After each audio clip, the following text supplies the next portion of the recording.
La caja oblonga.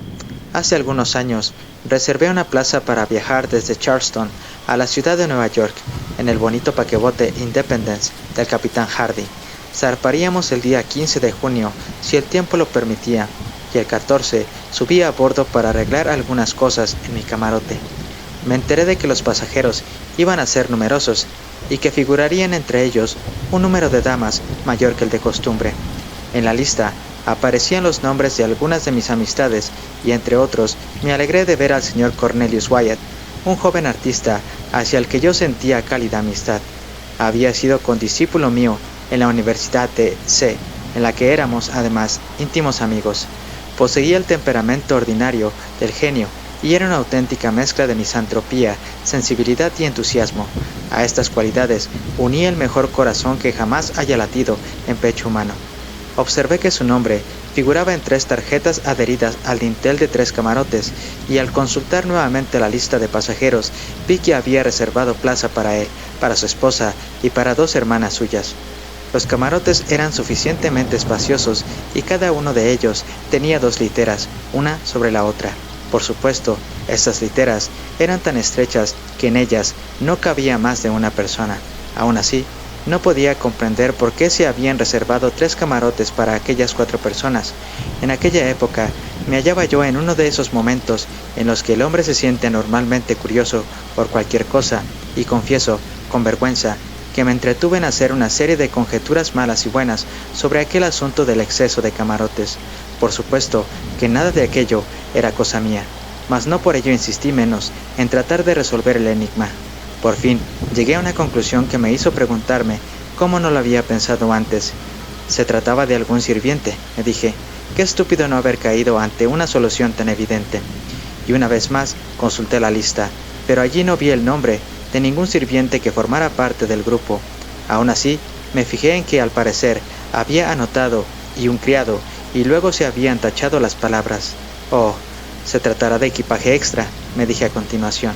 Algo que él desea no se almacena en las bodegas, algo que desea vigilar personalmente. Ah, ya lo tengo. Seguramente se tratará de algún cuadro o así, y esto es lo que debió estar tratando con Nicolino, el judío italiano. Esta idea me satisfizo, y por el momento abandoné mi curiosidad. Yo conocía muy bien a las 2 hermanas de Wyatt, 2 muchachas muy amables e inteligentes. Wyatt estaba recién casado, pero yo todavía no conocía a su esposa. Él me había hablado muy a menudo de ella, sin embargo, y arrastrado por el entusiasmo habitual que dedicaba a todas sus cosas, me la había descrito como una mujer de sorprendente belleza, inteligencia y educada.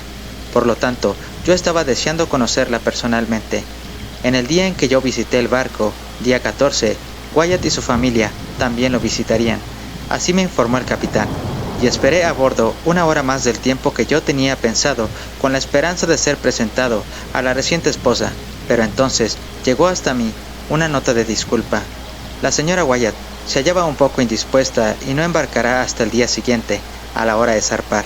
Había llegado el día siguiente y yo me dirigía desde el hotel al muelle cuando me encontré con el capitán Hardy, quien me dijo que debido a ciertas circunstancias, frase estúpida pero conveniente, había decidido que el Independence no zarpase hasta dentro de 1 día o 2 y que cuando todo estuviese preparado me lo haría saber.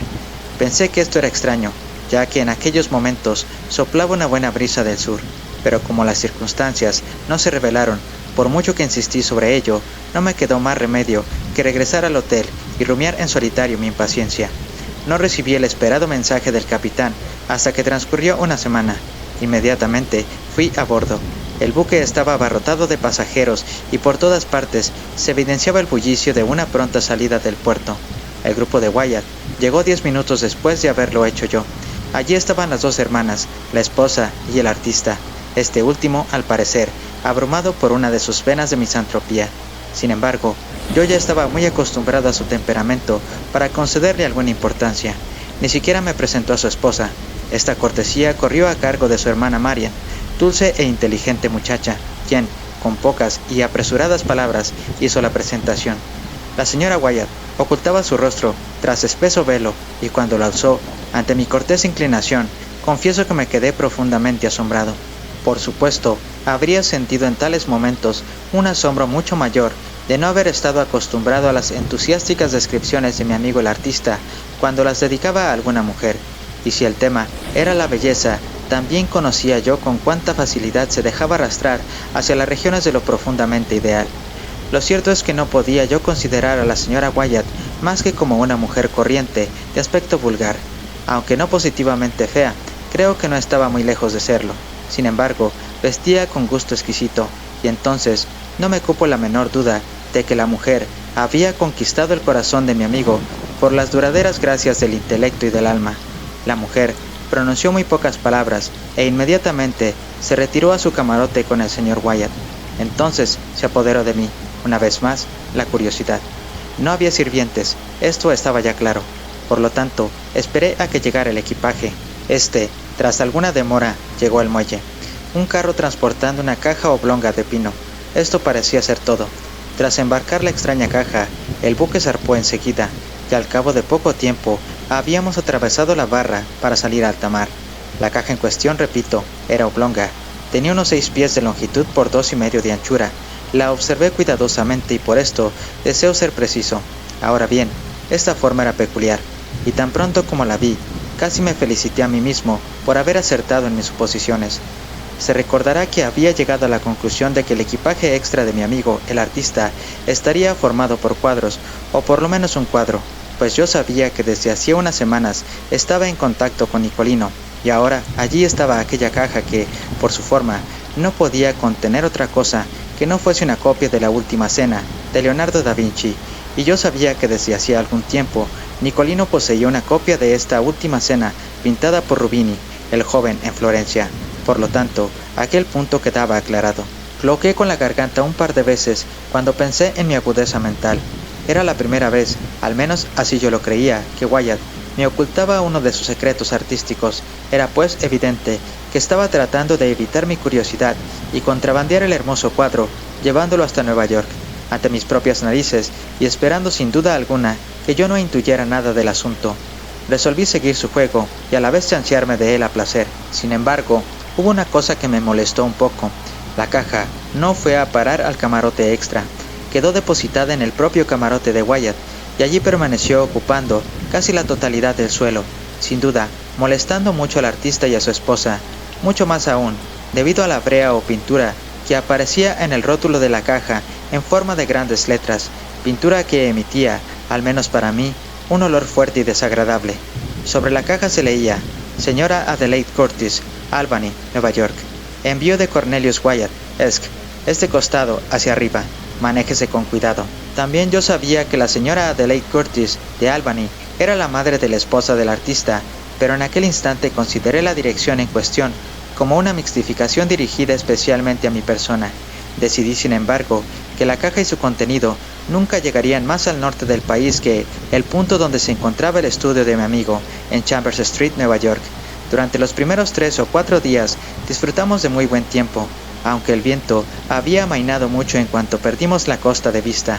Consecuentemente, los pasajeros mostraban un magnífico espíritu jovial.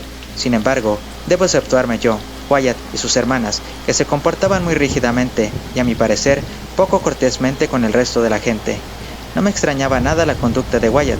Se mostraba tristón, incluso más que de costumbre, pero su comportamiento, repito que para mí, no tenía nada de particular, porque ya lo conocía. Sin embargo, yo no hallaba excusas para el caso de sus hermanas. Se encerraron en sus camarotes durante la mayor parte de la travesía y se negaron totalmente, a pesar de mis esfuerzos, a relacionarse con nadie a bordo. La señora Wyatt se mostraba mucho más agradable, es decir, se mostraba más bien locuaz, y el ser locuaz no es cosa recomendable en el mar. Intimaba excesivamente con la mayor parte de las damas, y ante mi profundo asombro, mostraba también cierta disposición a coquetear con los caballeros. Nos divertía a todos mucho. Digo divertía, y apenas sé cómo explicar esto. La verdad es que muy pronto supe que la gente se reía más de ella que con ella. Los caballeros decían muy pocas cosas de ella, pero las damas, de vez en cuando, la declaraban mujer de buen corazón, de aspecto indiferente, ineducada y decididamente vulgar. Lo verdaderamente extraño era cómo Wyatt había aceptado semejante unión. La riqueza parecía ser la lógica respuesta, pero yo también sabía que no lo era, porque Wyatt me había dicho que su esposa no tenía un solo dólar, ni esperanzas de tenerlo. Dijo que se había casado porque la amaba, por amor y solamente por amor, y que su esposa era, digan, de algo mucho más valioso que su amor. Cuando yo pensaba en estas expresiones por parte de mi amigo, confieso que me sentía enormemente desorientado. ¿Sería posible que estuviera volviéndose loco? ¿Qué otra cosa podía yo pensar? Él, tan refinado, tan intelectual, tan remilgado, con percepción tan exquisita para lo defectuoso y tan aguda para apreciar lo bello. Evidentemente, la mujer parecía apreciarle mucho, particularmente en ausencia de él, cuando ella hacía el ridículo, citando todas las cosas que le decía a su amado esposo el señor Wyatt. La palabra esposo parecía estar siempre, según una de sus propias expresiones. Mientras tanto, y esto lo observaba todo el mundo a bordo, él la evitaba en forma inequívoca, y durante la mayor parte del tiempo, Wyatt permanecía encerrado en su camarote, dejando que su esposa se divirtiese libremente en el salón principal de a bordo. La conclusión a que finalmente llegué, tras oír y ver, fue que el artista, debido a un imprevisible fallo del destino, o quizá dejándose arrastrar por un rapto de entusiasmo y fantástica pasión, se había unido a una persona que estaba muy por debajo de él, y que el resultado natural había sido un repentino desagrado. Yo le compadecía profundamente, pero no por esto podía perdonarle la falta de amistad que me había demostrado en el asunto de la última cena, y solo por esta razón resolví vengarme. Un día subí a cubierta, y tomándole por un brazo, deliberadamente comencé a pasear con él de un lado a otro. Sin embargo, no parecía que su tristeza desapareciese en absoluto, cosa que yo consideraba natural, dadas las circunstancias.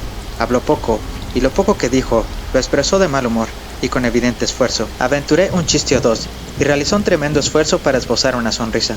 Pobre animal. Al pensar en su esposa, me pregunté de dónde sacaría a fuerzas el hombre para poner aquella cara tan triste. Finalmente, quise esbozar una finta de ataque. Inicié una serie de insinuaciones sobre la caja oblonga, nada más que para hacerle percibir, gradualmente, que yo no era víctima de su poco agradable mixtificación. Mi primera observación fue un disparo de batería camuflada. Dije algo acerca de la peculiar forma de aquella caja, y al mismo tiempo que hablaba, sonreí condescendientemente, guiñé un ojo, y a continuación toqué cariñosamente sus costillas con la yema del dedo índice. La manera en que Wyatt recibió este gesto amistoso me convenció inmediatamente de que estaba loco.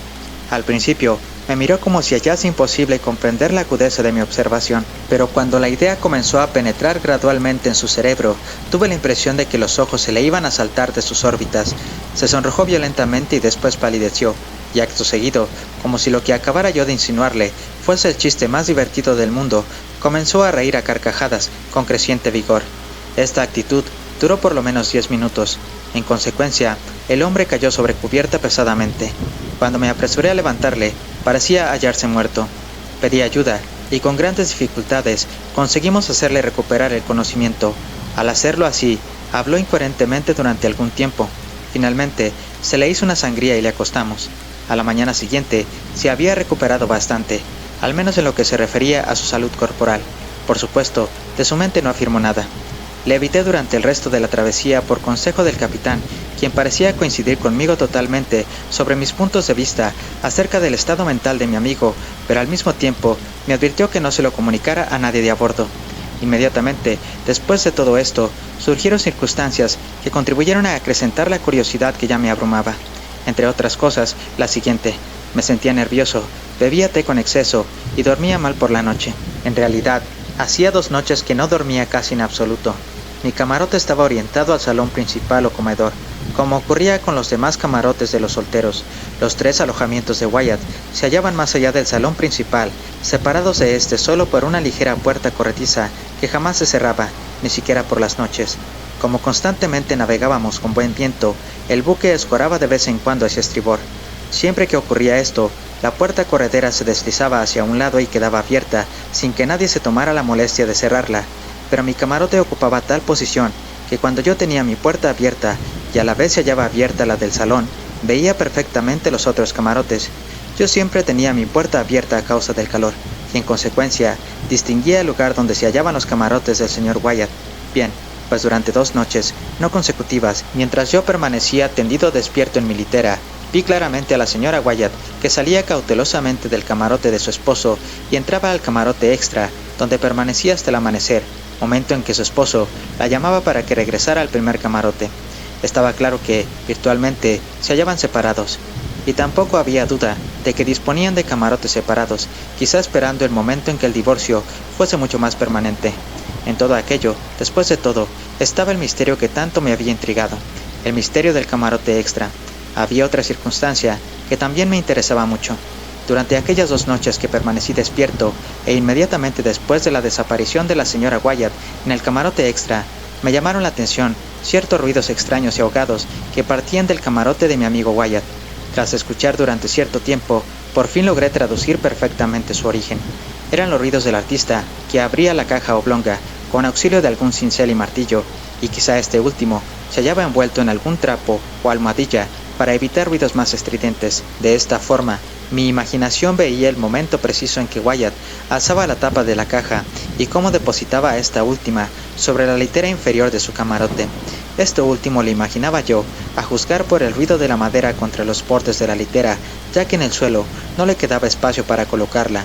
Tras estos ruidos, seguía un silencio de muerte, y no se volvía a oír nada hasta el amanecer, a no ser quizá que debo mencionar un suave sollozo o murmullo, tan reprimido que casi era inaudible, aunque también es posible que tal sonido solo se debiese a mi imaginación. Digo que se parecía a un sollozo, murmullo o suspiro, pero, por supuesto, puede que no fuese ninguna de estas cosas. Más bien creo que fue un suave zumbido en mis oídos. El señor Wyatt, sin duda alguna, se hallaba inmerso en uno de sus favoritos raptos de entusiasmo artístico. Había abierto la caja oblonga, con objeto de disfrutar de la vista de su tesoro pictórico. Sin embargo, aquello no era motivo para emitir ningún sollozo, por lo tanto, repetiré que probablemente tal sonido se debiese más bien a mi imaginación, exaltada sin duda por el fuerte té verde del capitán Hardy. Poco antes del amanecer, en cada una de las 2 noches que menciono, escuché claramente cómo el señor Wyatt colocaba la tapa sobre la caja oblonga y volvía a clavarla empleando los clavos y el martillo, con la cabeza envuelta en algo suave. Habiendo hecho esto, había salido de su camarote, totalmente vestido, y se había acercado al otro camarote para llamar a la señora Wyatt. Hacía 7 días que navegábamos y nos encontrábamos en aquel momento cerca del cabo Hatteras, cuando llegó un fuerte viento desde el sudoeste. Estábamos bien preparados para ello, ya que el tiempo había estado avisando a intervalos. Bajo este viento, navegamos perfectamente durante 48 horas. El buque estaba demostrando estar muy bien acondicionado para cualquier eventualidad.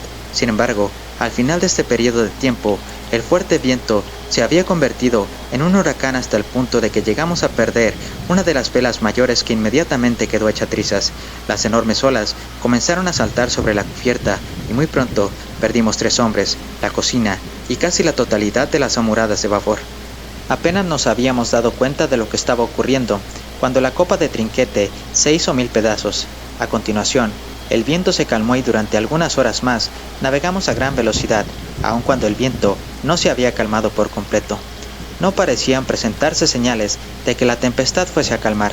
Todo el aparejo se hallaba en muy malas condiciones, y al tercer día de haber estallado la tormenta, nuestro palo de mesana saltó por la borda, y durante 1 hora o más tratamos en vano de desembarazarnos de los cordajes que le sujetaban aún a bordo, en vano a causa del formidable movimiento del buque, y antes de que hubiésemos logrado el éxito, llegó el carpintero a popa para anunciar que había 4 pies de agua en las bodegas. Para que las cosas resultaran aún más complicadas, las bombas estaban atascadas y casi inútiles. Todo era confusión y desesperación, pero hicimos un esfuerzo para aligerar el barco, arrojando por la borda toda la carga que nos fuera posible, y hasta cortamos los 2 mástiles que quedaban en pie. Esto último lo conseguimos bien, pero todavía no lográbamos hacer nada con las bombas, y mientras tanto, la vía de agua de las bodegas estaba agrandándose más y más. A la puesta del sol, la galerna había disminuido en su violencia muy sensiblemente y, a medida que la mar fue calmándose, aumentaron nuestras esperanzas de poder salvarnos en los botes. A las 8 de la tarde, las nubes se abrieron bajo el viento y vimos la luna llena, espectáculo que alegró un tanto nuestros decaídos espíritus. Tras increíble trabajo, conseguimos colocar el largo bote salvavidas a lo largo de una banda sin que ocurriera nada grave, y embarcaron en él toda la tripulación y la mayor parte de los pasajeros. Este grupo partió inmediatamente, y tras penosos sufrimientos, llegó sano y salvo a Ocracoke Intel al tercer día de navegación. 14 pasajeros, con el capitán, permanecimos a bordo, resueltos a probar fortuna con el bote de popa. Le hicimos descender sin dificultad, aunque fue un milagro que no se estrellara al tocar con el agua. Contenía al capitán y su esposa, el señor Wyatt y familia. un oficial mexicano, su esposa y 4 niños, y yo. Por supuesto, no teníamos espacio más que para los instrumentos más necesarios, algunas provisiones y las ropas que cargábamos en la espalda.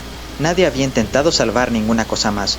Lo que asombró a todo el mundo fue que cuando habíamos descendido unas cuantas brazas, el señor Wyatt se puso en pie en popa y fríamente exigió que el bote regresara con el propósito de cargar en él su caja oblonga.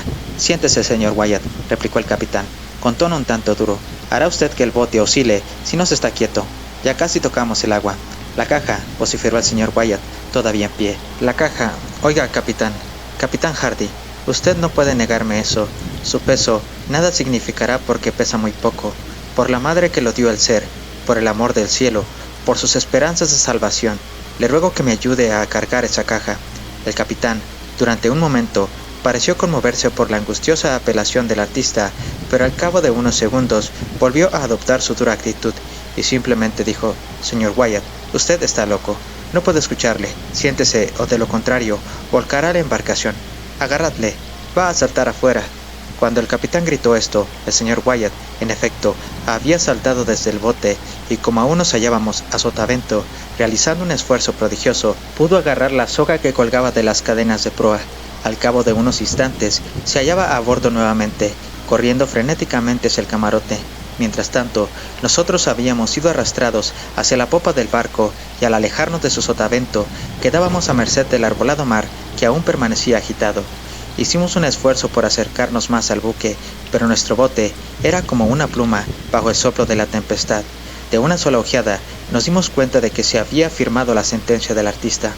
A medida que aumentaba nuestra distancia del buque, el loco, pues solo así se le podía considerar, surgió por la escalera de la cámara, con un esfuerzo que parecía gigantesco, cargando con la caja oblonga. Mientras todos le mirábamos, extremadamente asombrados, Wyatt enrolló 2 o 3 veces alrededor de la caja una soga de 3 pulgadas y luego hizo lo mismo con su propio cuerpo. Al cabo de un instante, cuerpo y caja cayeron al agua, desapareciendo súbitamente para siempre. Nos inclinamos tristemente sobre nuestros remos, sin apartar los ojos de aquel punto. Finalmente nos alejamos. Durante casi una hora reinó el silencio entre todos nosotros. Luego aventuré una observación. ¿Se dio cuenta usted, capitán, cuán rápidamente se hundió? ¿No ha sido eso algo singular? Confieso que aún albergaba algunas esperanzas de que se salvara al ver lo que hizo consigo mismo y con la caja para lanzarse al agua. Efectivamente, se hundieron como una bala de cañón, respondió el capitán, pero volverán a flotar. Sin embargo, pero no hasta que no se disuelva la sal. «La sal», exclamé. «Cállese», replicó el capitán, llevándose un dedo a los labios, al mismo tiempo que señalaba a la esposa y hermanas del desaparecido. «Hablaremos de eso en otro momento. Lo pasamos muy mal y logramos salvarnos. La fortuna nos favoreció al igual que a nuestros compañeros del bote grande. Llegamos a tierra, más muertos que vivos, al cabo de 4 días de intensos sufrimientos, atracando en la playa que había frente a Roanoke Island. Permanecimos allí durante una semana, donde no se nos trató mal del todo y por fin logramos pasaje para Nueva York. Un mes después de la pérdida del Independence, me encontré con el capitán Hardy en Broadway. Nuestra conversación giró, naturalmente, alrededor del desastre y, especialmente, acerca del triste destino del pobre Wyatt. Así fue como me enteré de los detalles. El artista había reservado pasaje para él, su esposa, sus 2 hermanas y una sirviente. Su esposa era, tal y como él había asegurado, una mujer bella y encantadora. En la mañana del 14 de junio, día en el que visité yo el barco por primera vez, la dama se había puesto súbitamente enferma y había fallecido. El joven esposo casi se había vuelto loco de dolor, pero las circunstancias impedían que demorase su viaje a Nueva York. Era necesario llevar el cuerpo de la adorada esposa a la madre de ésta y, por otra parte, era evidente el perjuicio que se producía a la compañía naviera si así se hacía. Casi todos los pasajeros habrían cancelado el viaje porque a nadie le agradaría viajar con un cadáver a bordo. Ante este dilema, el propio capitán Hardy dispuso que el cadáver se embalsamara y se cubriese con cierta cantidad de sal en una caja de dimensiones adecuadas que se embarcaría como mercancía. Se guardaría silencio sobre el fallecimiento de la dama, y como todo el mundo sabía que el señor Wyatt había reservado pasaje para su esposa, se hizo necesario que alguna persona la representara durante el viaje, y así lo hizo la doncella de la difunta. Por esta razón, se había mantenido la reserva del camarote extra, que era donde dormía la falsa esposa todas las noches. Durante el día, La doncella desempeñaba lo mejor que podía el papel de su fallecida señora, a la que por supuesto no conocía personalmente ninguna persona de las que se encontraban a bordo. Desde luego, mis propios errores fueron fruto de un temperamento descuidado, inquisitivo y demasiado impulsivo, pero desde hace ya tiempo no duermo bien. Hay un rostro que me observa constantemente y unas carcajadas histéricas que sonarán para siempre en mis oídos. Fin.